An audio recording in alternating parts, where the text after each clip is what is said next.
Are you good? I'm good. Okay, good. Are you good? Taylor Acorn, thank you so much for sitting down with us. We're here at All Your Friends Fest.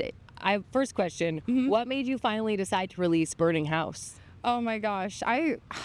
Honestly, I've been thinking about that song literally since the day we wrote it, which was like 3 years ago or something like that. And it was so funny. So my younger sister, we're very, very close, and I sent her all of my music and obviously asked for her opinion because I value it a lot. And I had sent it to her when we initially wrote it, and she was like, this song needs to come out. And when we decided to do the deluxe album, I was like, there's literally not a song that I want to put out more than that one. And it's just, I feel like it really just was a good end cap to that whole era, and it's a great transition song into the new era of music too. So I don't know, I just love that song so much. Will you be giving that song the full video treatment at any point?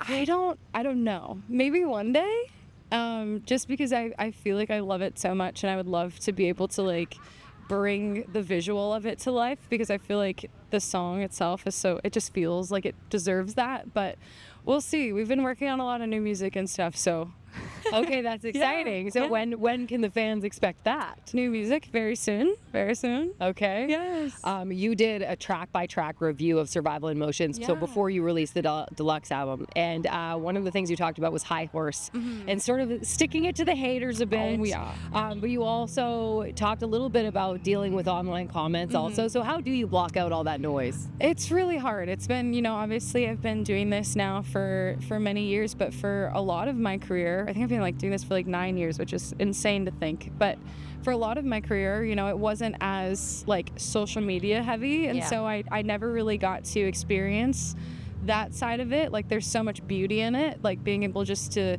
reach new algorithms and new people and connect with people. But that's been a really tough thing for me to navigate. I think now I just don't spend as much time on my phone I used to scroll through comments, and obviously it's that instant gratification of like people, I love your music, or I love you as a person, and you see that one negative comment, and I'm the kind of person where it's like that could literally ruin my entire day. Right. And so thankfully I have a really amazing support system, and an amazing partner who's like, if he sees me doom scrolling, he's like, give me your phone.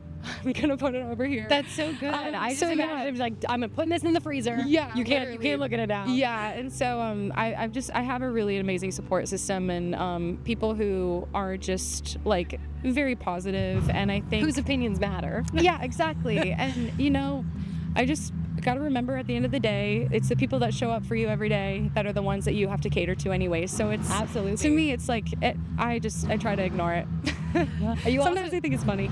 You also talked about at that point you thought that singing Final Nail live was going to be like the best. Yeah. So is it? What is your favorite song to perform live? Honestly, we played Burning House for the first time ever live today, and I think that took the cake for me. You have a new thing. Oh my gosh, yeah, it's so awesome. It's so fun to play live, and it's just, I think I'd been, wanting to release it and wanting to put it out for, like, to be able to play it live for so long that it just felt like a really special moment. I don't know, I loved it. And you teased that we need a new Summer Revenge song. Yeah? And you gave a little taste, so tell me about that. Oh my gosh. So that is a new song, and that one is coming out very soon. But yeah, it's just a new era. Very fun, dancey rock music. And I don't know. I think there were a lot of things that went on prior to me releasing my last record and going on tour and everything, and I think there were a lot of things that I needed to write about.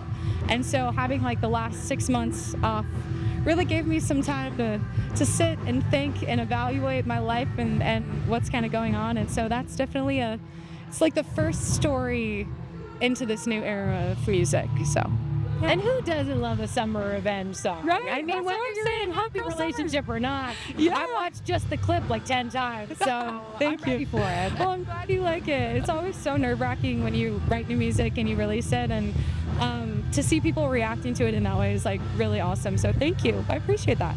And we've been talking about who did you have on your walls? Like, what posters did you have on your walls when you were younger? Oh my God, Avril Lavigne. Yes, and we're right? here. I'm like, someone pitched me. I think I was more nervous at the fact that like I'm literally sharing the stage with her.